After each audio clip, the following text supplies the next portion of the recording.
What Once Was Mine, Chapter 37, Rapunzel. The time it took for Gina and Flynn to find her was immeasurable. Rapunzel stared at the place her mother had last been and listened to the silence of the forest rush in her ears. Part of her hoped that it was all a hallucination, a summoned wish. She doubted that her mind could have come up with such specific details, however.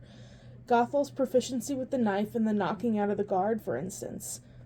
"Hey, are you all right?" Gina got to her first, her own knife out. "Holy crow," she added when she saw the unconscious man on the ground. Flynn was close behind, his cheeks rosy with the effort of running and eyes wide with concern. "My mother," Rapunzel said weakly. "That guy is your mother?" Gina asked in confusion. "No, she was here. She hit him on the head," Rapunzel said defiantly. Was she going to faint? She felt all empty inside. Not weak, more like hollowed out. Her skin was still hard and strong. It was her insides that were missing. "Wait," Flynn said. "Your mother appeared in the middle of the woods, hit this guy on the head, and disappeared?" Rapunzel nodded, unable to speak. "Stupid princess," she told herself. "You're going to cry like a baby." Flynn and Gina wouldn't be so weak. They'd grin and brag about the danger they were in. She grinned. "It was pretty scary for a moment," she said brightly. "It was a trap. There were two men who grabbed me and—" "What's going on? Are you all right?" Flynn asked. "What's wrong with your mouth?" Gina asked. "How did your mother know where we were?" Flynn asked. "How did your mother get here?" Gina asked. "Where is she now?" "I think I need to sit down," Rapunzel admitted, putting a hand to her head. "Home we go," Flynn said, taking her arm. Rapunzel let herself be steered, thoughts pushing ahead to places she hadn't even considered yet, like fingers of water on the floor from a dropped tankard, reaching to get under places that were hard to clean. Her mother had found the good wife's secret valley and managed to enter it, because she said she had a way with things. But the guards who had gotten into the valley before her, what about them? How had they gotten in? That was too much of a coincidence. Somehow Gothel must have wittingly or unwittingly brought them in, or led them. It was extremely, extremely convenient that she had shown up just in time to save the day, and she couldn't have arranged a better demonstration of how much safer Rapunzel was with her back in the tower. What had her mother said at the end there, threateningly? "I'm going to do this the easy way." Flynn spotted Pascal and scooped him up as they went without a thought, putting the creature he had initially called Vile on his shoulder. Rapunzel distractedly told herself to remember that. It was important. The good wife was already standing at the cottage door, beckoning them to come in. New, thorny brambles were growing around the edges of the house. They hadn't been there this morning, big and black and fairy-tale-y, spikes as long as Rapunzel's fingers and thick as a knife. While one probably wouldn't die falling into them or impaling herself on one, it wouldn't be pleasant. Might even poke an eye out. "Quick," she said. "I've added some additional glamour to the hiding spell, but I don't know how long it will last. It's strongest around the house. By outsiders in my valley, can't you believe it? Filthy vermin, bandits. Put her on the bed." Rapunzel didn't remember seeing a bed in the hut before. Somehow she had missed the rustic lashed-together wood frame with an actual mattress. "I'm all right," Rapunzel objected, sitting stiffly on it and refusing to be laid down. Queens, ancient queens of the saga and myth, swords, maidens, and those who fought the Romans, bore everything with bravery. Princesses from fairy tales were so delicate, they couldn't even sleep on a pile of mattresses if there was a pea hidden somewhere beneath. "Looks like you got into it," Gina's mother said with a low whistle, seeing the burns on Rapunzel's ankles where the ropes were tight. "Things are a little out of hand," Rapunzel said softly. "I'm so sorry about your valley. This is all my fault." The old woman lashed out with her cane and rapped her smartly across the knuckles. "Ow!" Rapunzel yelped. "Ma!" Gina cried in horror. "Oh, I'm sorry," the good wife said demurely, straightening out the wrinkles in her dress. "I was interrupting. You were just about to apologize for being tied up and nearly carried off by some hooligans. Pray continue." "But they wouldn't be here if it wasn't for me," Rapunzel protested. "I've put you all in danger." Flynn lunged forward and grabbed the cane before the good wife could use it again. Don't be daft, girl, she said, grumpy at being thwarted. Would it have been nicer if violent men hadn't come into my peaceful valley? Absolutely. Is it your fault that someone ordered them to follow you and kidnap you? Unless you're not telling us something, like you drowned someone's favorite cat recently, I think we can put the blame squarely on the shoulders of whoever decided to kidnap you and those who obeyed orders blindly. Rapunzel took a deep breath. Thank you for pointing that out and believing it. She said your mother was there, somehow rescued her from the baddies, Gina said. The old lady frowned. Where is she? And what did she say to you? I have no idea, and nothing that really means anything, Rapunzel said helplessly. All she said is that she wanted me to come home. No, that she was going to take me home. She wouldn't take no for an answer. It was scary. And how did she get here? And the guards? She somehow knew to be right there. I'm not one to gossip maliciously about people I don't know, especially other people's mothers, the good wife said with a sniff. But it all sounds very suspicious, I must say. All right, we can theorize about Mom's and her motives later, Flynn said. This safe house is officially no longer safe. We have to leave. But where do we go?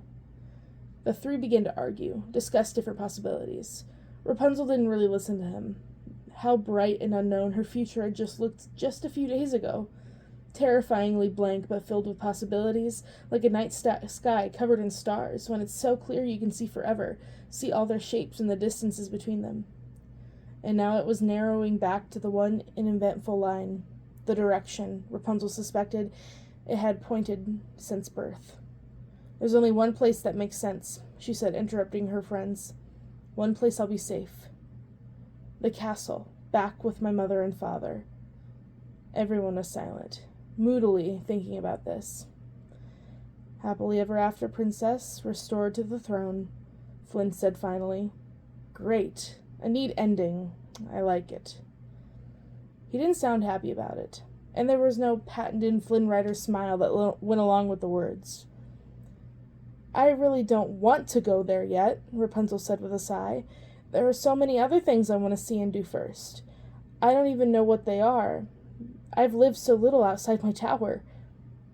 Just in case we're ever out in public anywhere or anything discussing this, Gina said, try not to mention how upset you are about going to be a princess and then a queen for the rest of your life. It might not go over well. What if your mother had stopped you from having adventures? Rapunzel retorted. What if she kept you at home or something else did? And you knew there was a big wide world out there full of treasures to find, and you lived comfortably, and got to eat sweets every night, and had nice dresses, and a window from which you could watch the entire world go by, and you knew you would never be part of it. Huh.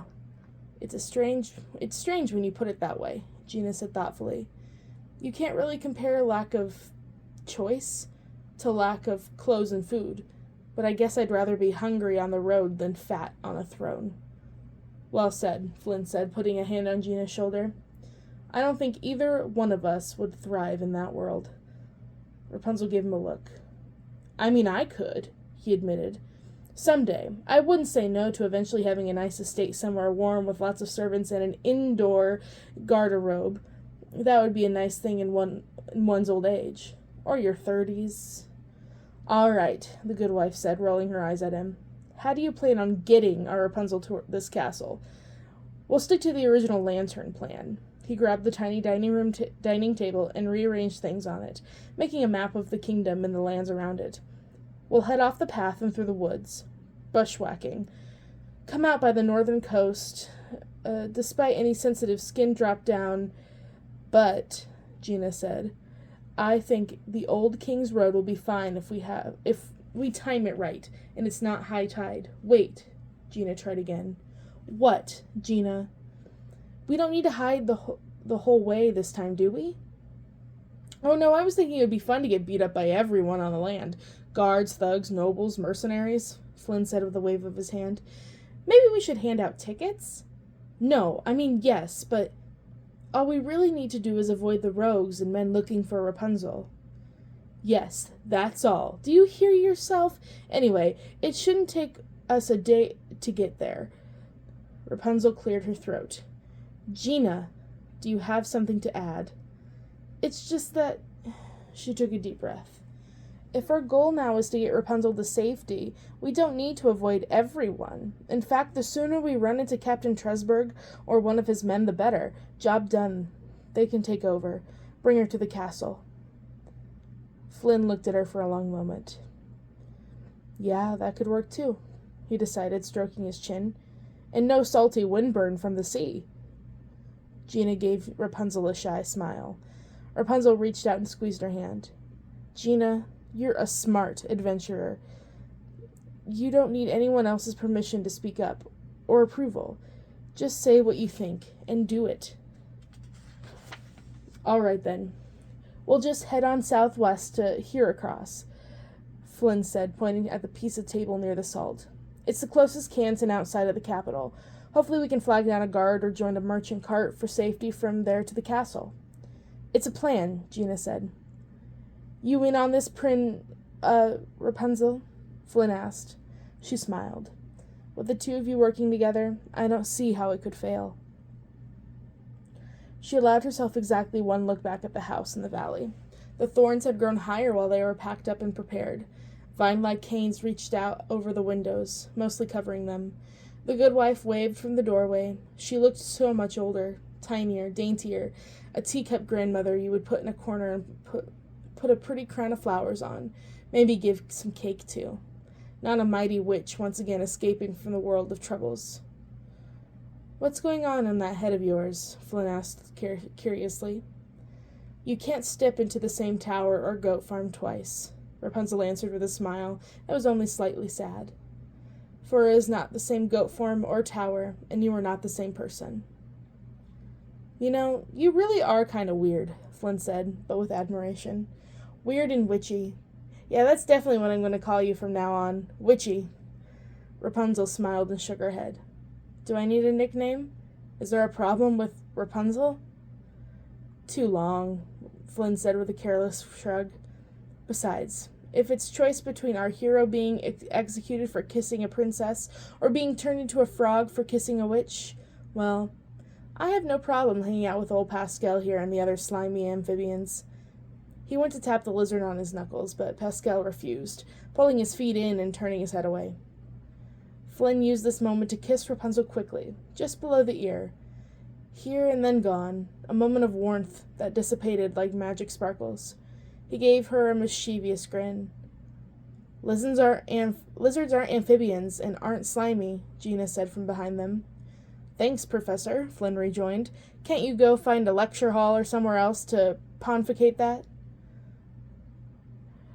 Rapunzel smiled to herself and wished the three of them could have gone on that way forever.